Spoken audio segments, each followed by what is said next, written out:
I love that, the naturalness of so-called new people Yeah.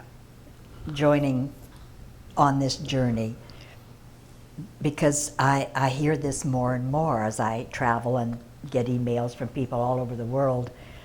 And while I was in London, I had a woman from Nepal reach out. Her subject line read, "I'd like coaching," and wanting to know the details of this. And as I read the body of her email, like Chip, I was so moved by what she was saying in her email, that they had just gone through all the earthquakes and, aftershocks, and now they're into rebuilding and the relief programs and all. And she talked about how about a year ago she'd heard about the principles and read a little bit, but just thought, I don't know that this is for me.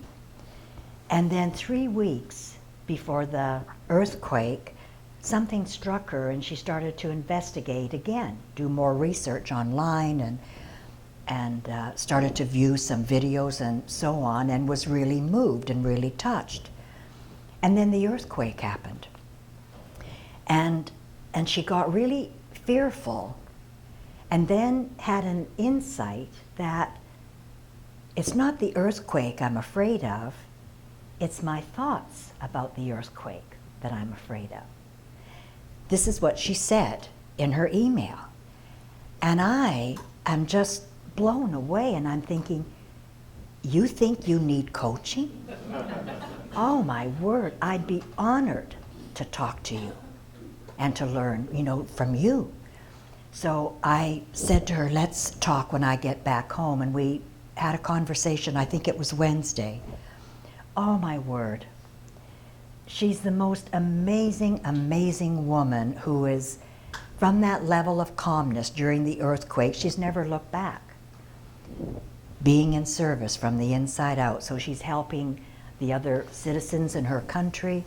She's helping the relief programs and the relief workers who are so stressed out because of what they're seeing and, all the trauma that's going on. And she's kind of floating through it with this understanding. And then she said, Elsie, to top it off, the other day I just happened to be in a secondhand bookstore, and I found the missing link.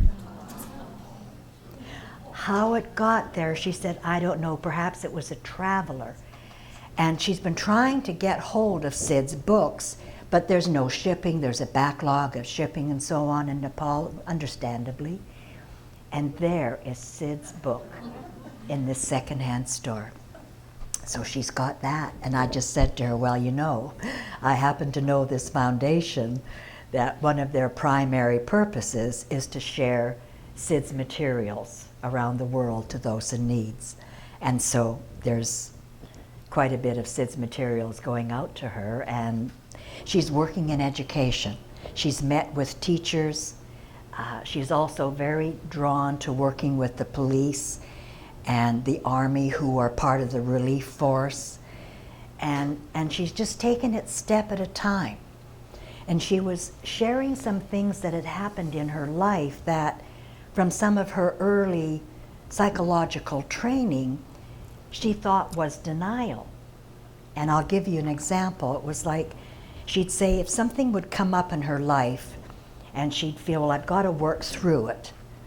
And then she'd think, well, it's not happening. So I'm just going to set it aside for another day. I'm not going to hang on to it. I'm just going to set it aside. But then she'd have some thoughts about, oh, this is denial. But the thought about just setting aside was stronger, right? So as we talked about this, it's like, that's your wisdom. Your wisdom was coming out even then, but she didn't know what it was. Now she knows what it is, and so it's even more powerful for her. And so to me, again, it's such an indication of the naturalness of our essence, of who we are, of our knowing. We've already got it, and it's coming out, threaded throughout our life, and oftentimes we just don't know it until we know it. And that's what I love about the miracle that happened to Sid. Again, somebody asked me this the other day on a webinar. Like, what did Sid do to get this insight? How did he get from A to B? And I said, he didn't do anything. This is the beauty, this is the wonder that to this moment fills me with delight. The man wasn't religious. He didn't read a great deal. He had, education, but it wasn't a great deal of education. He wasn't a searcher. He often said, I didn't know there was anything to find. I don't know why this happened to me. Here's this ordinary working man, out of the blue, explodes from the inside out. These three principles that in his innocence, he didn't even know were principles. He knew, as Chip said earlier, that what he had uncovered had the power to alleviate humanity's suffering and would offer a new paradigm to the fields of psychology and psychiatry. But he didn't know there was such a thing as principles. He just called them spiritual facts. He talked about divine mind. He talked about God being divine mind. He said whatever you want to call it. He talked about consciousness being the awareness of existence, being aware of who and what we really are. And he talked about thought as the missing link between the form and the formless. But isn't that, when you consider that, isn't that remarkable that he didn't even know they were principles, but he knew all the rest, that it had the power to, in essence, change the world. This is what happened to that man who was not a searcher and didn't know there was anything to find. And there it was.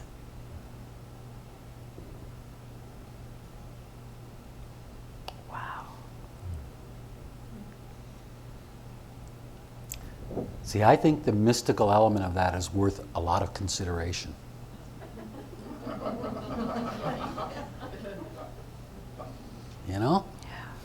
Like really, how does this guy's just walking along in his ordinary life? He has no interest in any consciousness raising or psychology or psychiatry or anything. And all of a sudden, there's a crack in the universe and this knowledge just pours out of it, See, I just know that doesn't happen very often, But what's really amazing about it is that in smaller degrees, maybe, that's what we're all experiencing. It's not really different, just by degree and by time, like if you put it in a nutshell, if your ego could possibly totally die, any sense of existing at all could just go away, then you would know everything there is to know. You would be home. You're home anyway, except for this illusion called the ego, right? And that's, in a nutshell, what happened to Mr. Banks is he died here. And when that all went away, he saw what we're sharing to this day, what's on all of his recordings and in all of his books, in a split second. See, I think that's a mystery worth a lot of consideration, because you could talk about the principles till you're blue in the face. If you're not talking from some degree of experience, of that very same kind of experience of a moment when your world stops and spiritual facts become obvious, then it is just words, But I love the people who come to the school because they're looking for something more than the words. And that's because somewhere they have more of an understanding that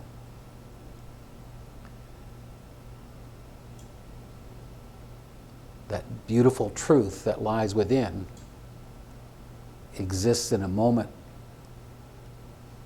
that's free of our thinking, that's totally upstream from our thinking, I mean, it's beautiful to learn and understand more what we do with our thinking, and how we go up and down, and if somebody's banging their head against the wall and it's starting to bleed, I think it's a pretty good thing to go up and say, I don't think you should be doing that, But beyond that, the real gift is when we listen long enough and deep enough that we have a moment when the world that we're producing moment to moment, we are producing this world moment to moment, stops for a split second. That's what listening, that's the whole thing about listening. Because there's a beautiful truth about listening, and that truth is you really can't listen deeply and think at the same time. It's not possible. It's really not possible. So if the truth stands in the absence of our thinking, then listening becomes a beautiful, beautiful, and amazingly valuable thing.